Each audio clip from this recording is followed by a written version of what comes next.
Bonjour, c'est Tom. Nouvelle vidéo pour Solve et aujourd'hui je vais vous parler d'un truc assez intéressant. Je vais vous parler des listes de fréquences. Donc qu'est-ce qu'une liste de fréquences? Une liste de fréquences, c'est une liste dans laquelle on va trouver le vocabulaire d'une langue organisé de façon à représenter la fréquence des mots. C'est-à-dire que les mots les plus fréquents, les mots qui apparaissent le plus souvent dans la langue vont être en premier, etc. Et plus on va descendre dans la liste, plus les mots vont être rares. En fait, ce qu'il faut savoir pour l'intérêt des listes de fréquences, le premier concept, c'est que les mots ne sont pas du tout égaux dans une langue. En fait, on considère que dans une langue, un adulte parle et comprend entre 10 000 et 20 000 mots en fonction de son niveau d'éducation. Mais au quotidien, on utilise à peu près 2000 mots. En fait, on considère qu'avec 2000 mots bien choisis, on peut parler une langue couramment. On peut considérer que certaines langues ont jusqu'à 1 million de mots, ça dépend comment on compte. Donc c'est intéressant de voir que voilà, il y a des mots qu'on utilise plus souvent que d'autres. En fait, les statistiques sont assez intéressantes parce que ça fait une courbe parfaitement irrégulière dans les mots. C'est-à-dire que en anglais, par exemple, j'ai trouvé des stats intéressantes sur l'anglais. Avec 10 mots, on comprend, on reconnaît un quart des textes avec seulement 10 mots. C'est-à-dire que vous prenez n'importe quelle conversation en anglais, n'importe quel film en anglais, un quart des mots prononcés vont être toujours les mêmes. Ça va être les 10 premiers. Alors ces mots-là, ça va être the, at, that, je ne sais plus exactement, je n'ai pas le truc sous les yeux. De toute façon, c'est des mots qu'on reconnaît facilement. Ensuite, avec seulement 100 mots, on couvre 50%. C'est-à-dire que vous choisissez 100 mots, les 100 mots les plus fréquents vont vous permettre, en anglais, et ça s'applique à l'ensemble des langues en général, avec des petites différences, de comprendre et de reconnaître la moitié de la langue. Et c'est les mots les plus fréquents. Donc vous voyez l'intérêt de commencer par une liste de fréquences, parce que vous allez apprendre tout de suite. Dès votre premier jour d'apprentissage, vous saurez un quart de la langue. Enfin, vous saurez, c'est un bien grand mot, mais vous reconnaîtrez un quart des mots que vous allez trouver dans la langue. Pour continuer dans la liste des choses, il vous faut 1000 mots pour couvrir 70%. Vous voyez que le ratio descend. Et pour couvrir 90% des mots de la langue, il va vous falloir par contre 50 000 mots. Et pour couvrir 99% à 100% du vocabulaire de la langue, il vous faudra, en fonction de la langue, de 300 000 jusqu'à 1 million de mots, ce qui est quelque chose de presque impossible dans une vie. Donc on ne peut pas apprendre tout le vocabulaire de la langue, donc la question c'est de prioriser et on commence par quoi? Donc on commence par les mots les plus fréquents. Du coup, c'est intéressant quand vous apprenez une langue de chercher une liste de fréquences et ensuite d'apprendre les mots sur cette liste de fréquences. Le problème, c'est que c'est pas parfait les listes de fréquences. Ça prend beaucoup. Un mot n'est pas forcément facile à apprendre en soi. Il n'a pas forcément un sens exact. Il n'a pas forcément une traduction exacte. Et donc dans cette vidéo, je vais vous montrer les avantages et les inconvénients des listes de fréquences. Et en dernière partie, je vais vous expliquer comment utiliser au mieux les listes de fréquences, comment les utiliser comme un outil pour apprendre efficacement la langue. Alors déjà, les avantages évidents de la liste de fréquences, comme je vous disais, ça hiérarchise le vocabulaire. Vous voyez tout de suite ce qui est important à savoir dans la langue, ce que vous devez reconnaître en premier, ce que vous devez apprendre en premier. Donc ça, c'est quelque chose qui va vous faire gagner énormément de temps. En fait, sans liste de fréquences, c'est un peu comme tirer à l'aveuglette pour la chasse au canard. Enfin, j'ai jamais fait de chasse au canard, mais j'imagine que ça doit être ça. C'est-à-dire, on se dit, bon, on va apprendre plein de mots et dans le tas, ça va servir. Avec une liste de fréquences, vous savez exactement par quoi vous commencez. Ça vous permet aussi d'apprendre dans un certain ordre. En fait, vous pouvez évaluer facilement où vous en êtes dans votre apprentissage en regardant une liste de fréquences. Vous pouvez savoir, voilà, à partir de 1000 mots, je commence à plus trop reconnaître. Vous allez savoir que vous connaissez à peu près 1000 mots dans la langue. Aussi quelque chose d'important, c'est que les listes de fréquences sont basées donc parfois sur des séries. Vous pouvez trouver sur Wikipédia des listes de fréquences basées sur les séries, et parfois aussi sur les journaux et parfois sur les livres. Donc si par exemple votre but c'est d'apprendre une langue pour être capable de regarder des séries dans la langue, c'est intéressant de trouver une liste de fréquences qui est faite à partir des séries. Comme ça vous allez pouvoir rapidement identifier les mots utiles dans les séries. Ça pose un autre problème pour apprendre la langue en général, on va voir ça dans les inconvénients tout de suite.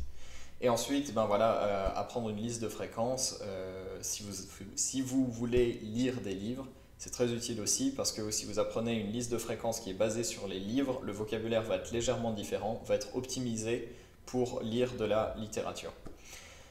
Maintenant, les inconvénients. Alors, les listes de fréquences ne sont pas parfaites.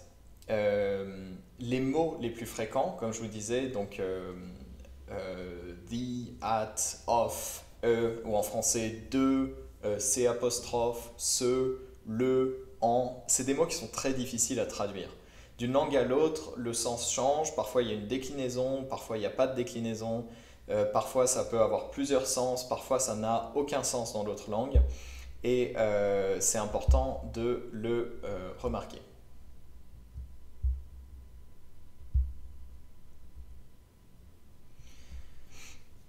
Donc, apprendre les mots les plus fréquents, parfois c'est quelque chose de difficile, c'est difficile de s'en souvenir parce qu'en fait, on va avoir soit plusieurs définitions, soit une définition inexacte. Ensuite, apprendre des mots fréquents, ça ne permet pas tout de suite de faire des phrases. En fait, vous allez avoir besoin de structure à un certain moment, soit en apprenant beaucoup de grammaire et en l'appliquant à votre liste de fréquences, ce que je déconseille parce que ça prend du temps, ça vous oblige à passer par un processus mental de séparer la grammaire et le vocabulaire pour construire la langue, ce qui est contre-instinctif. On apprend des structures et on les applique, et de ça en découle la grammaire et le vocabulaire. Vous allez trouver des listes de fréquences avec des mots ou des, comme on dit en anglais, des lemmas. Les mots, c'est des mots, donc c'est des mots, c'est comme on les trouve dans les séries, dans les films, c'est-à-dire c'est la forme conjuguée, par exemple la forme plurielle ou la forme déclinée dans les langues à déclinaison. Les lemmas, c'est juste la racine du mot. Par exemple, vous n'allez pas avoir suis comme dans je suis, ça vous allez trouver dans une liste de fréquences de mots, suis, S-U-I-S, comme dans la phrase je suis. Dans la liste de lemmas, vous allez trouver le mot être. Et en fait, toutes les conjugaisons du verbe être vont être regroupées sous un seul mot qui va être être, donc qui va être très haut dans la liste. Alors les deux ont des avantages et des inconvénients.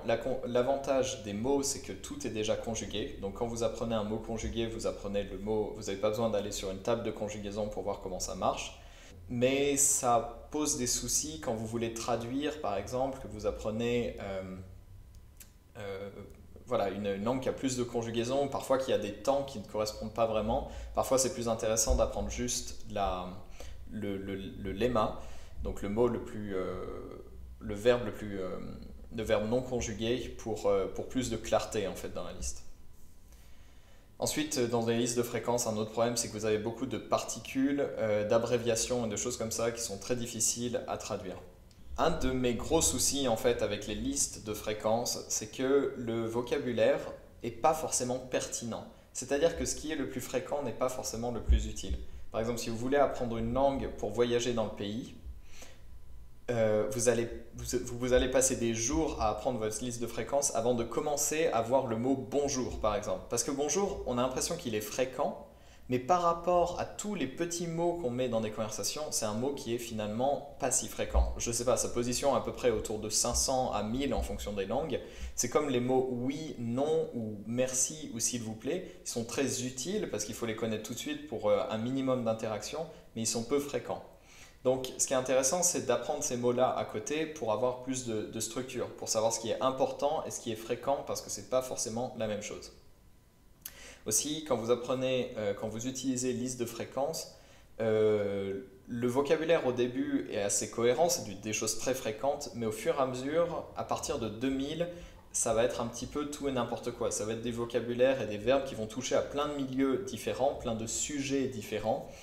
Et ça va peut-être être mieux à ce moment-là de se focaliser sur juste un sujet et de plus utiliser la liste de fréquences. C'est mon avis, il y a des gens qui utilisent les listes de fréquences en continu jusqu'au bout, mais moi je pense qu'au bout d'un certain moment, c'est intéressant de se focaliser sur des sujets de conversation et de sortir la liste de fréquences.